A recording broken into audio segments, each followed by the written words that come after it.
mais um encontro com você para meditarmos na maravilhosa palavra de Deus, né? E hoje eu gostaria de trazer um tema muito bonito, um tema que envolve as nossas vidas, que acontece na nossa vida, e eu escolhi como título desse tema Sonho Meu, né? E eu convido você a abrir sua Bíblia no livro de Jó, no capítulo 33, por favor. Fala assim a partir do verso 14 ao verso 18.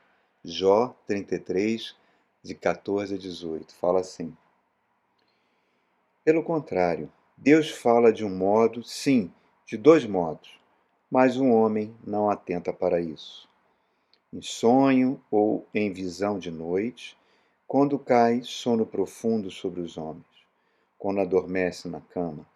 Então lhes abre os ouvidos e lhes cela a instrução, para apartar o homem do seu desígnio e livrá-lo da soberba, para guardar a sua alma da cova e a sua vida de passar pela espada.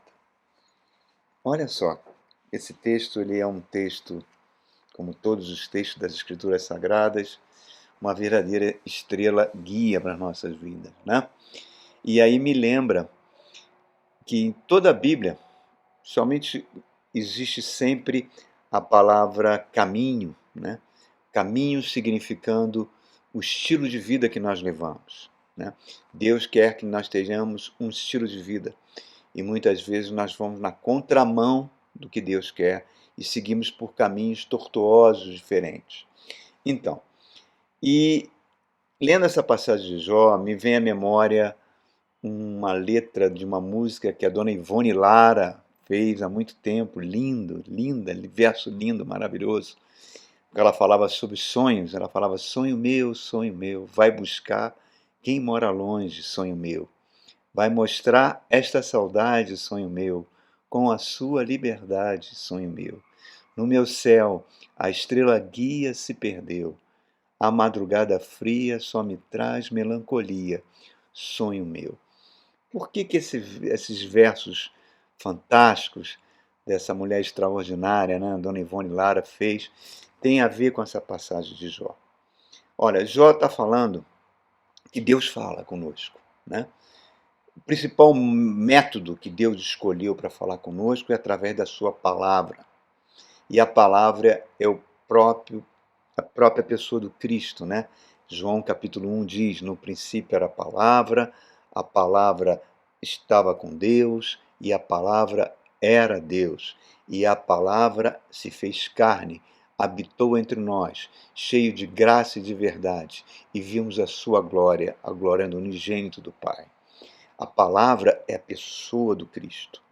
E se você observar o ministério do Cristo, né, o ministério do nosso Senhor Jesus Cristo, os milagres foram fantásticos, mas não eram o mais importante. O mais importante é que ele ia de lugar em lugar, de sinagoga em sinagoga, de vilarejo em vilarejo, de aldeia em aldeia, pregando a palavra de Deus. Está lá no capítulo de Lucas, quando ele visita a casa das duas irmãs, Marta e Maria, Marta agitada para um lado e para o outro, cuidando das tarefas da casa, e Maria, sua irmã, sentada aos pés de Jesus. Marta fica indignada, dá até uma bronca em Jesus: Senhor, manda minha irmã me ajudar nas tarefas de casa. Ela fica aí sentada e Jesus fala: Marta, Marta, você se preocupa com muitas coisas, mas apenas uma é necessária.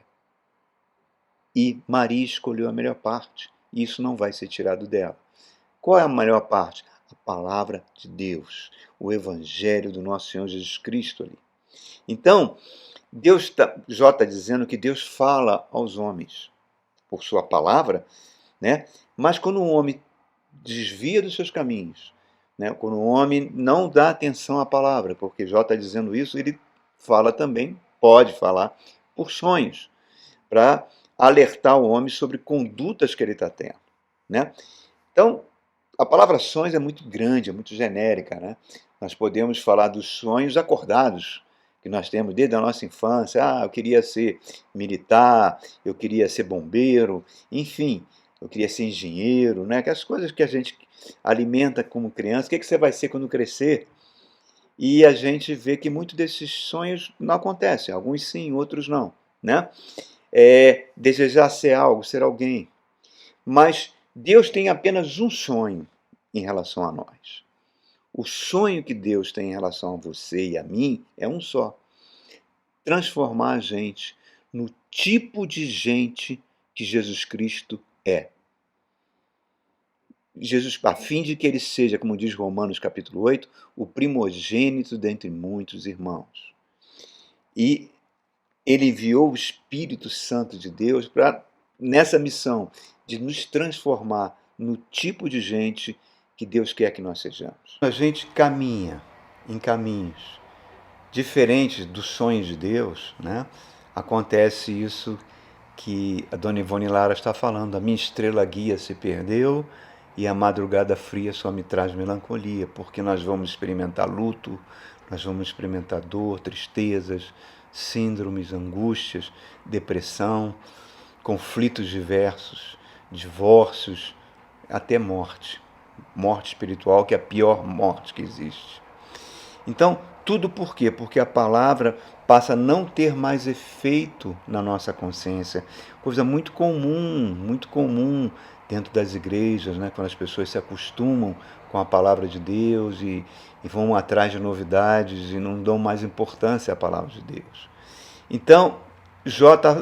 diz que quando esse ponto chega na vida de um homem, Deus vem nos alertar por sonhos. Vamos falar um pouquinho sobre os sonhos e vamos pegar novamente esse gancho da dona Ivone Lara, né, quando ela fala que vá com a sua liberdade buscar aquele que mora longe. O sonho é assim, irmão. O sonho é uma coisa tão sobrenatural, né, que quando você sonha, o tempo e o espaço não existem. Né? Não existe tempo e espaço.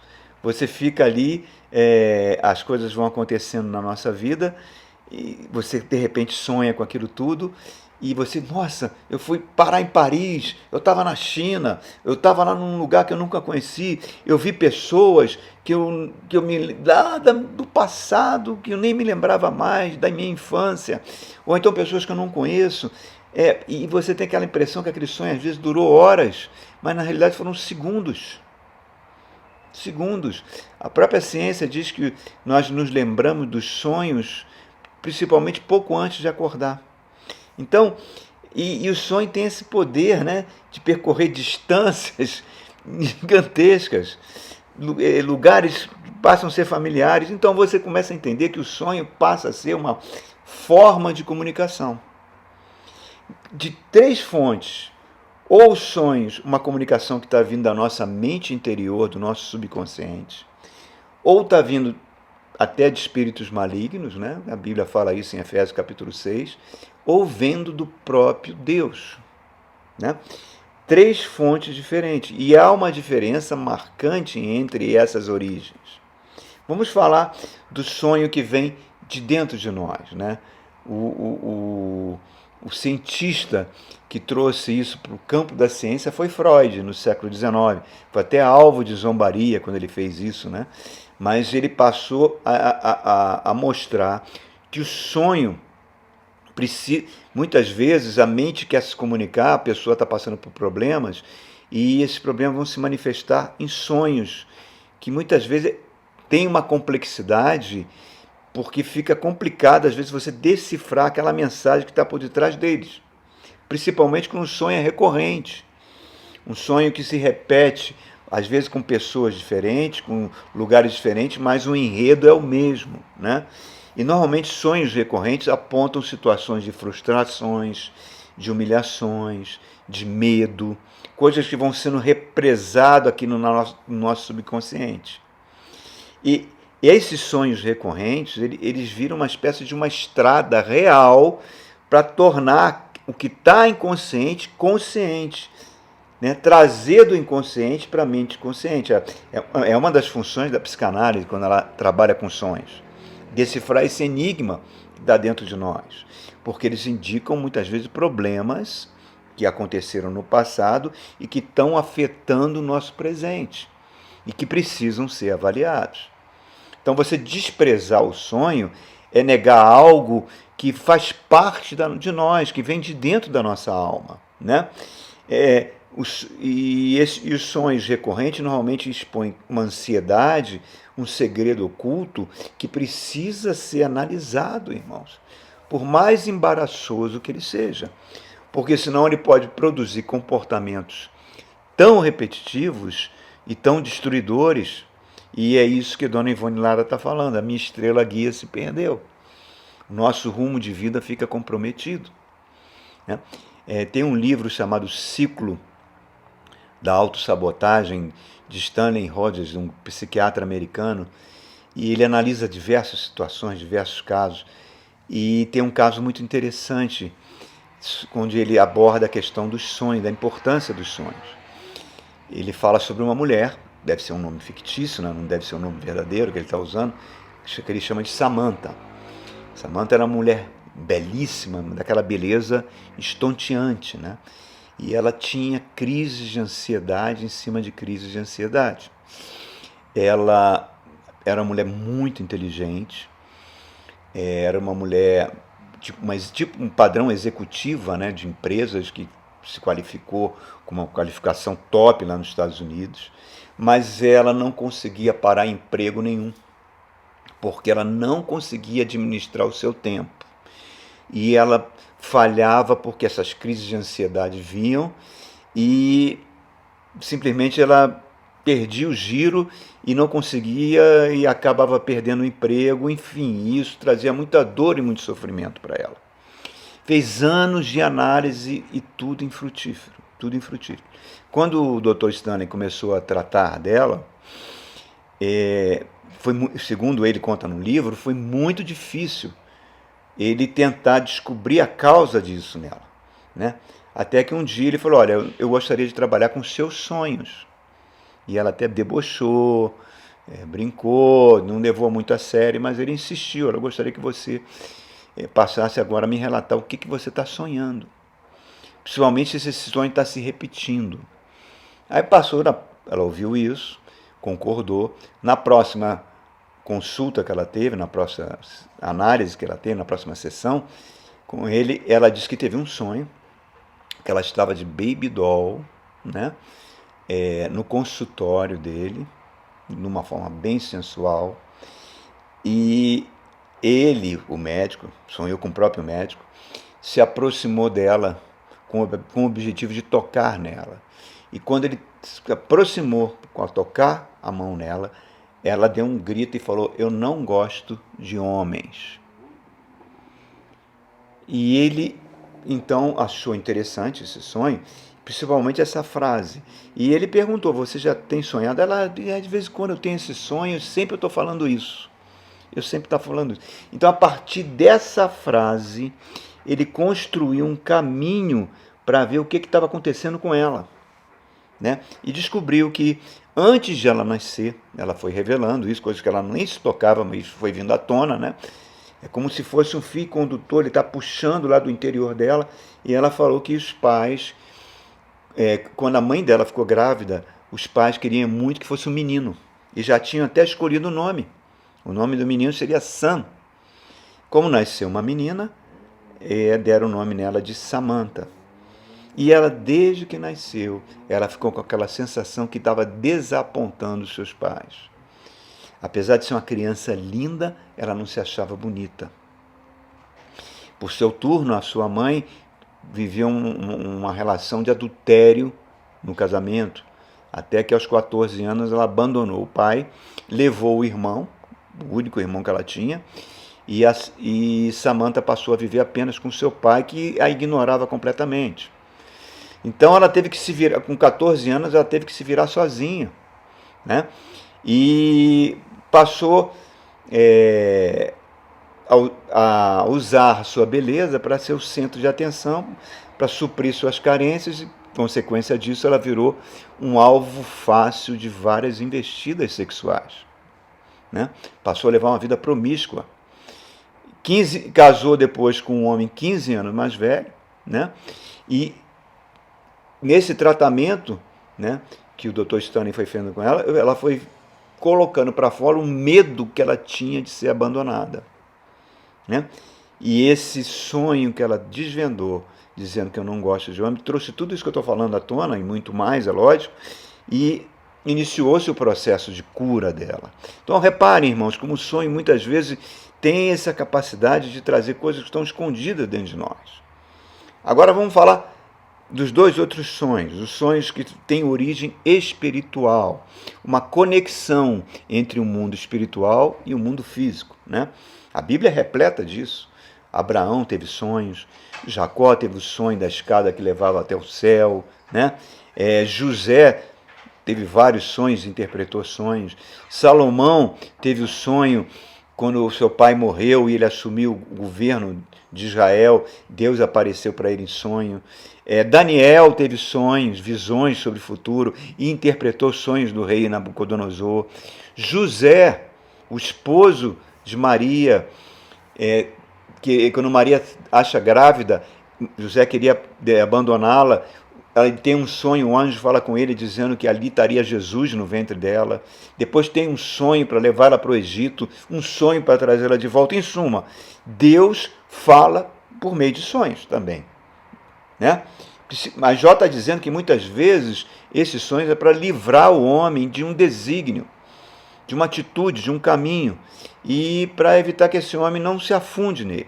E nós somos, por quê? Porque nós somos resistentes, irmãos, em cumprir a orientação da palavra. A estrela guia vive se perdendo na nossa via, pensando a palavra como a estrela guia, né? Mesmo estando em aliança com Deus, nós toda hora estamos desviando dos preceitos da palavra. Então, Deus muitas vezes pode falar conosco por sonhos, trazer verdades. Eu mesmo me lembro que teve uma época no meu trabalho que eu experimentei várias situações assim. Há muitos anos atrás eu achava que eu estava tomando atitudes corretas, certas, e muitas vezes entrava em choque com algumas pessoas, e meus sonhos eram sonhos que eu sempre estava passando por uma situação de humilhação, de fracasso, acordava suando, levantava para orar, para falar com Deus, e aí eu fui entendendo que aquelas atitudes que eu estava tomando não eram as atitudes que Deus gostaria que eu tomasse, né? Então, esses sonhos de situações embaraçosas me alertou sobre algo. Mas existe um perigo, né, irmãos? Existe um perigo, principalmente no meio evangélico, né? No meio evangélico cristão, onde muitas pessoas se acham profetas, se acham interpretadores de sonhos ou falam sonhos que são verdadeiras mentiras. São coisas que estão vindo da própria natureza da pessoa, da cabeça da pessoa, e ela fica dizendo que a origem vem de Deus. E esses sonhos normalmente essas pessoas causam muita desgraça nas vidas das outras pessoas. Conheço muitas histórias de cristãos que deram ouvidos a esses falsos profetas.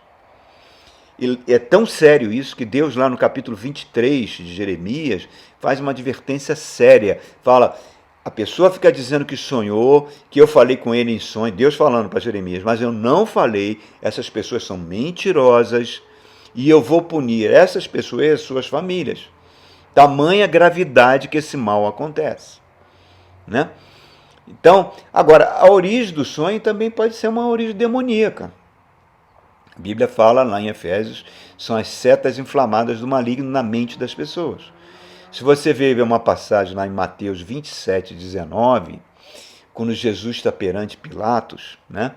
Pouco antes de ser crucificado, a mulher de Pilatos tem um sonho e manda avisar o seu marido, olha, não faça nada com esse justo, porque eu sofri muito em sonhos com ele. A princípio, você está, poxa, esse sonho que a mulher de Pilatos teve foi de Deus.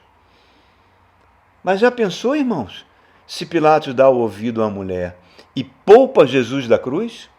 Onde nós estaríamos hoje? Estaríamos todos condenados, irmão. Desde que Jesus Cristo começou seu ministério, Satanás fez todo o possível para livrá-lo da cruz. E esse sonho da mulher, apesar de ter uma aparência de bondade, é um sonho demoníaco, porque no fundo ela estava sendo usada pelo diabo para influenciar o governador Pilatos a não condenar Jesus à cruz, que era o plano de Deus. Olha só como as coisas são, irmãos, né? Então, quais são as regras, pastor, para eu saber se aquela pessoa está realmente trazendo um sonho que veio de Deus para mim? Bom, primeiro, se Deus quiser falar com você, ele vai falar com você.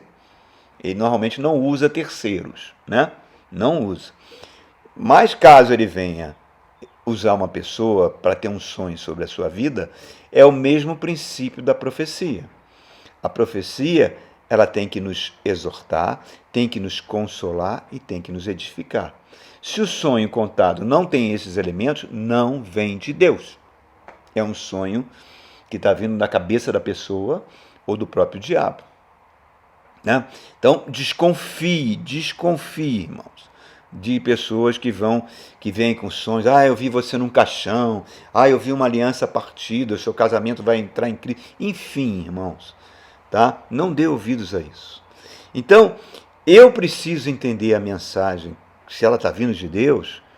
Primeiro eu tenho que ter a humildade, né, de buscar em Deus a resposta. Daniel fez isso várias vezes, né? Buscar em Deus a resposta. E para isso eu preciso ter intimidade com Deus, eu tenho que ser uma pessoa compromissada com o reino de Deus. Jó está nos alertando aqui, nesse texto que nós lemos, que muitas atitudes que nós tomamos e muita gestão que nós fazemos de nós mesmos, tá, geram certezas que muitas vezes são certezas falhas, que vão ter consequências e que vão dar errado, e depois a gente vai culpar o diabo. E a culpa é nossa. E Deus não passa a mão na cabeça de ninguém, irmãos. Vê lá José. José recebeu dom de sonhos proféticos, né? Ele teve um sonho onde viu seus irmãos e seu próprio pai se curvando diante dele. Se cumpriu isso, anos depois. Mas, olha a vida de José. Os seus irmãos venderam ele, foi lançado num poço, foi vendido como escravo, viveu como escravo, depois como prisioneiro. E aí José foi mudando. Aquele menino mimado pelo pai, que era dedo duro dos irmãos, na prisão ele vai aprender a ser humilde e ter condições de gerenciar os sonhos que o faraó teve. E os sonhos que o faraó teve, José teve o dom de interpretá-los e salvou a nação do Egito e salvou o povo de Israel. Então reparem, irmãos, Deus pode plantar sonhos em nós, sim. E se a gente não corresponde, e normalmente o sonho, aquilo que eu falei no início, sempre é voltado para a modificação da nossa conduta e do nosso caráter, tendo Jesus Cristo como nosso modelo, né? Imitai a Cristo, como eu também sou imitador de Cristo, o apóstolo Paulo fala na carta aos Coríntios. Então, se a gente não se esforça, a gente vai trazer vazio e infelicidade para nossas vidas. Mas, pastor, a Bíblia não fala que Deus é o que faz o querer e o efetuar em nós? Sim, verdade. Mas o efetuar de Deus e o querer de Deus exige uma contrapartida nossa, que é a gente trabalhar para que aquilo se torne realidade. Senão a gente fica com um potencial dentro de nós não desenvolvido, né? Onde vai trazer dor e infelicidade. Deus quer que nós sejamos aperfeiçoados, que pareçamos mais com Jesus. Planta isso no nosso íntimo, mas nós temos que trabalhar para isso. Eu quero ser um marido melhor. Vou no culto incrível que pareça, tem isso. Culto de consagração dos maridos melhores. Não adianta isso, irmãos. Não adianta. Culto da mulher, da esposa submissa. Não adianta isso. A gente tem essa tendência, irmão, de espiritualizar tudo. Tudo. E fugir da nossa responsabilidade. Tá? Deus vai fazer de mim um ser humano melhor? Vai fazer de mim um marido melhor, uma esposa melhor? Eu digo para você, não. Não vai fazer. Por quê? Porque depende dos nossos esforços. Dos nossos esforços nessa direção. É o apóstolo Paulo. Eu esmurro a minha carne. A Bíblia é repleta de homens e mulheres, né, que tiveram sonhos, que tiveram dramas diários, passaram dificuldades tremendas, mas que confiaram os seus sonhos a Deus. E eles se realizaram. Ana, mãe de Samuel, Isabel, mãe de João Batista, Davi cuidando de ovelhas do seu pai, vai ser rei de Israel, José Acabamos de falar como governador do Egito, Daniel, que foi o primeiro-ministro de 2 impérios. Todos esses homens, e não importava o local que eles estivessem. Está lá Moisés, com 80 anos, que foi educado para ser príncipe, e está lá no deserto cuidando das ovelhas do seu sogro. Totalmente esquecido. Não importa onde você esteja. O que importa é se os seus sonhos são confiados a Deus. Pode ser o lugar mais desprezível, Deus vai usá-lo para transformar nós naquilo que Ele deseja que a gente seja. Moisés foi o maior profeta do Antigo Testamento, irmãos. O que tinha de comum de todos esses personagens? Eram pessoas que caminhavam com Deus. E nós estamos num privilégio maior, porque nós temos o Evangelho do Cristo, né? E eu te digo, irmãos, Deus não tira os dons são irrevogáveis. Você pode ser um ótimo pregador da palavra, ter o dom da pregação, e ser um pilantra, né? Um pilantra. Você vai continuar pregando muito bem, porque o dom é irrevogável. Agora, Deus tira as suas bênçãos sobre as nossas vidas devido à nossa forma de caminhar nesse mundo, devido às nossas condutas. Hoje nós vivemos tempos das redes sociais, né? Os cristãos ocupando redes sociais. Às vezes fico perplexo com as coisas que eles falam, né? E eu me choco com muitas atitudes de cristãos que eu conheço, porque eles estão tão preocupados com a vida dos outros, tão preocupados com o caminho que os outros estão traçando, que esquecem que eles têm que remover muitas pedras nos seus próprios caminhos, irmãos. E ficam fazendo o culto das pedras, apedrejando um ao outro ali. É inacreditável isso. E eu me lembrei que essa semana eu li um artigo de um cientista americano que, quando a internet foi criada na década de 90, assim que ela surgiu, ela foi criada no meio militar, depois entrou para o meio universitário e depois ela se tornou popular no mundo inteiro, né? Quando a internet surgiu, esse cientista fez uma declaração seguinte, falou: a internet vai emburrecer a humanidade, porque vai ser uma quantidade de informações tão grande, tão disponível, que as pessoas vão cada vez pensar menos. Cada vez elas vão ler menos. Aquele hábito de ler livros, bons livros, vai cada vez diminuir mais. Então a capacidade de refletir delas vai diminuir. E pior, ele falou isso há 30 anos atrás, vão surgir influenciadores. Não existia os youtubers, não existia.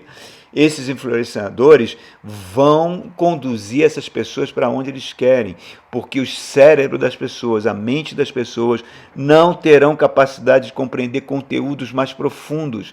Tudo que elas vão querer é ter conteúdos rápidos e instantâneos. Não é isso que a gente vê hoje, irmãos? Se você posta uma mensagem de 30 minutos, poucas pessoas têm paciência em ouvir.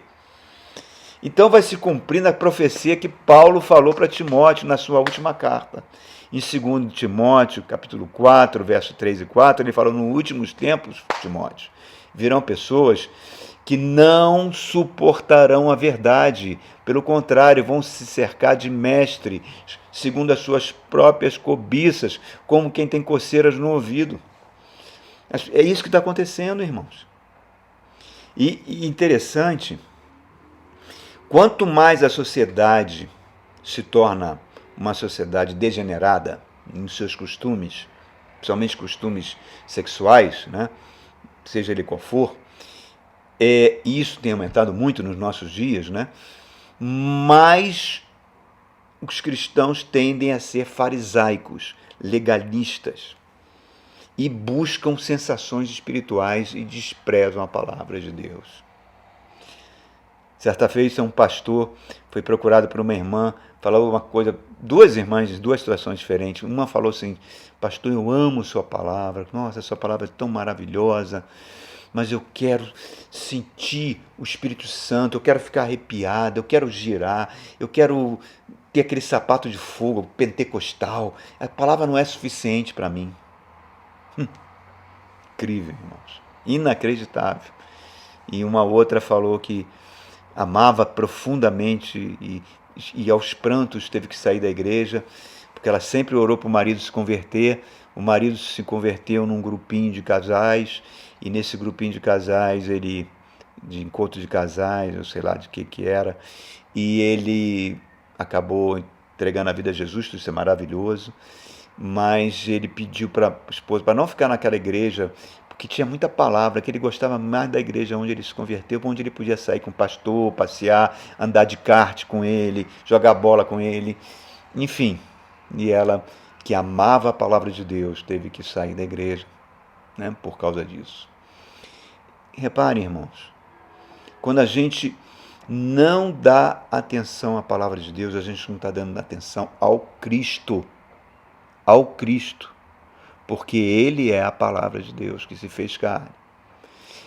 Jó está falando, olha, Deus pode nos alertar para evitar que a gente auto-sabote o nosso futuro. Por quê? Porque a gente não vai avançar, irmãos.